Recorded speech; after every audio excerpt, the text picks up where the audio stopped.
Okay, so let's do your reading. Fire sign, kaso individual tayo today So, Aries. Aries, okay. So, mabilisan na intro muna tayo ha. Hello my dear, welcome or welcome back sa ating YouTube channel. My name is RJ, your tarot card reader. At ang gagawin po natin ngayon is yung ating daily reading para po ito sa araw ng July 7, 2026.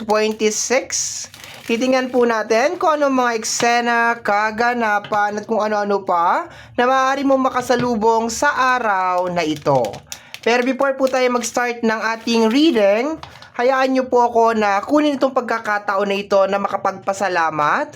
Maraming salamat po sa ating mga abangers, sa mga walang sawang naghihintay at nag-aabang ng kanilang mga readings. Thank you very much. And gusto ko rin pong kunin itong pagkakataon na ito na magpasalamat po sa ating mga bagong subscribers. Hello my dear! Welcome po sa ating channel. I hope na mag-enjoy po kayo dito at sana po yung mga readings na ginagawa ko ay nakakatulong po sa inyo o nakakatulong po sa ating lahat. Sa mga interested po sa ating private reading, nasa description box down below ang mga details, information na kinakailangan mo para po makontak ninyo ang inyong lingkod. Okay, let's go na tayo, Aries. Tingnan natin kung anong meron sa araw na ito, July 7, 2026.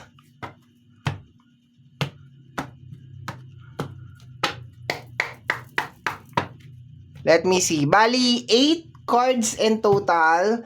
Partner tayo, my dear, no? It's more on the clarification, base card at saka clarification card. Okay, first card mo, my dear, is the Six of Wands. Maganda tong card na to, connected sa energy ng success. Clarification niya is the Ace of Pentacles, bongga. Pasabog ka, my dear. Kakaloka. Ang ganda nito. I love you. Okay, this is very good, my dear. Kasi may mga opportunity na magbubukas today. Claim it. Claim it.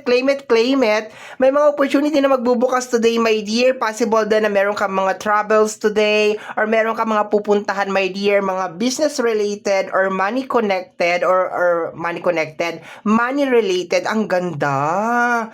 Panalo ang reading. Okay. So, this is very nice, my dear. Possible din dun sa mga nakagawa na ng mga stepping stone o yung mga nakapag-effort na, nakapag-tumbling na, nakapag-split na. Possible, my dear, na this is the day ang iksi na ng selenite ko. Ang iksi na putol siya. Okay. Ayan ang iksi na ng selenite ko. Kailangan natin bumili pa ng panibago kasi hindi ko pa malugaran ngayon. So, pagtsagaan muna natin siya. Okay. So, kung makikita mo, my dear, dun sa mga nakapag-effort na, okay, dun sa mga nakapag-effort na, dun sa mga nag-release na ng kanilang mga energy, tumbling, backward, my dear, kung ano man yan, okay, possible, my dear, the fruit of your labor is here, okay, ang bunga ng iyong paghihirap. May mga good news ngayong araw na to, ang ganda, oh, very nice, good combination to, promise, okay. So, tingnan natin. Next card natin, naloka ako sa selenite ko. O paano kasi, tok. Ayan tuloy. Pero okay pa yan, working pa rin naman siya. Actually, maski maliit, malaki na selenite, basta mayroon ka selenite, good pa rin siya. At sa mga hindi familiar kung ano ang use ng selenite, it is to cleanse, okay? Cleansing talaga siya, cleansing stone siya, okay? And isa sa mga pinaka-favorite ko na stone is selenite, okay? Pero hindi ako nag-hoard ng selenite, okay? So, let me see. The Nine of Swords, clarification niya is the energy of the Eight of Cups. Bongga yung reading mo ngayon, my dear, ha? Pasabog ang reading ni Aries, okay? Lately, my dear, may Nine of Swords na nangyayari. Sleepless night, overthinking, paranoia, stress, okay, depression. Pwede din, di makatulog sa gabi sa kaiisip, my dear. Kung makikita mo sa energy ng Eight of Cups over here, this is energy of detachment. Okay? Possible na mag-resonate to sa usapin ng relationship or connection. This is energy of moving on or moving forward. For some of you, moving on or moving forward. For some of you naman, my dear, this is just more on parang detachment na wala na akong pakialam sa'yo, bahala ka na sa buhay mo, hindi na ako apektado sa energy mo, ganon. This is also energy of forgiveness. Okay? Gusto ko yung energy nito, my dear, kasi possible na mag-release ka ngayong araw na to ng pagpapatawad, pero hindi naman as in like okay na kayo. It is just more on like acceptance na okay, nangyari nang nangyari, wala na akong magagawa, 'di ba? So yun ang nakukuha ko sa card na to. Very nice, okay?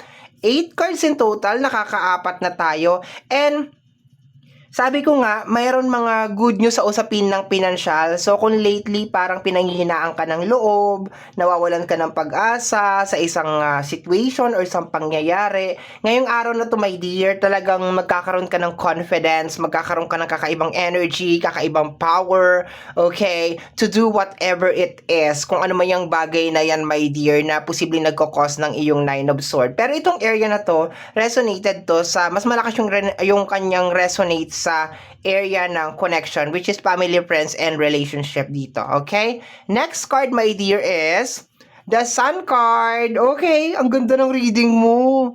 And the energy of the Moon card. Okay. Normally, ang gusto ko talaga is Moon tapos Sun. No, yun ang gusto ko talaga. Moon tapos Sun. Yung kaso, ang nangyayari kasi dito, I think maganda din naman to.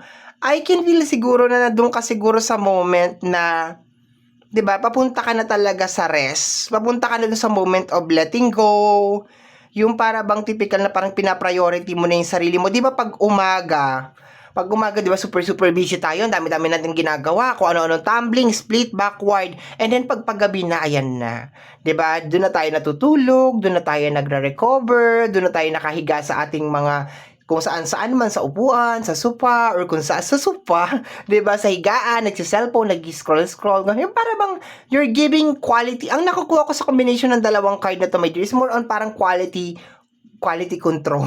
Ano to? Production? Quality control. It's more on parang quality time with yourself. Okay? Mas pinipili mo yung sarili mo ngayong araw na to, my dear. Okay? Yung energy na parang gusto mong ibigay sa sarili mo yung katahimikan, yung kapayapaan. Okay?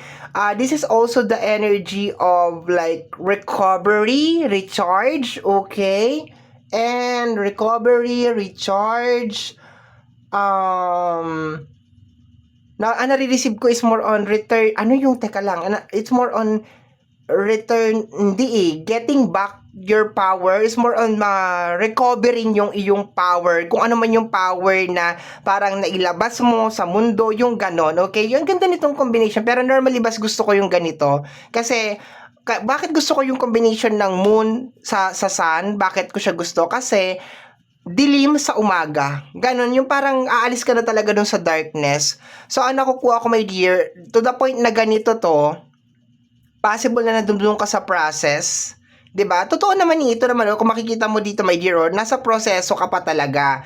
So, para dun sa mga posibleng nagbigay ng energy, ng pagmamahal na hindi nasuklian, posibleng nandun ka pa lang sa moment, my dear, talaga na pinaprocess mo yung isang bagay, nagkakaroon ka ng acceptance and everything. And then after naman nun, syempre, paikot-ikot lang naman yan siya, araw, buwan. So, yun ang nakukuha ko dyan, okay? Let me see, my dear. And I think, ang moon card din kasi is connected sa energy ng facing your fears. So, I think nandoon ka talaga sa parang kino-conquer mo yung fears mo ngayong araw na to. You're trying to conquer your fears. You're trying to overcome kung ano man yung kinakatakutan mo, which is okay naman siya, maganda naman siya. Actually, nagpaganda dito, my dear, itong 6 of Wands at saka itong 6 of Wands at saka yung ating Ace of Pentacles. Yan talaga nagpaganda dyan, my dear. Okay? Last 2 cards we have here, the Queen of Wands, the unstoppable na energy, and okay, the 10 of Cups. So, anong meron dito? Okay, the Knight of Pentacles and the World card. Okay. Sasabihin ko sana kasi, Sabi ko, bakit merong may mga moving on, moving forward over here. Pero sa energy kasi ng Queen of Wands at saka the Ten of Cups, for some of you, lilinawin ko lang to ha, kasi meron tayong the Lovers card over here, lilinawin ko lang. For some of you, especially yung mga puro away na, lalo na yung mga naghihiwalay na, yung mga naghihiwalay na talaga sa loob ng relationship, yun talagang malabo na talaga, possible na ito yung acceptance na araw. This is the day na magkakaroon ka ng acceptance. Kung may mga konting misunderstanding lang naman sa loob ng relationship, etong card na to, okay, kaso ang dito kasi ikaw yung mag-i-initiate, ikaw yung gagawa ng paraan. Ayan So, to?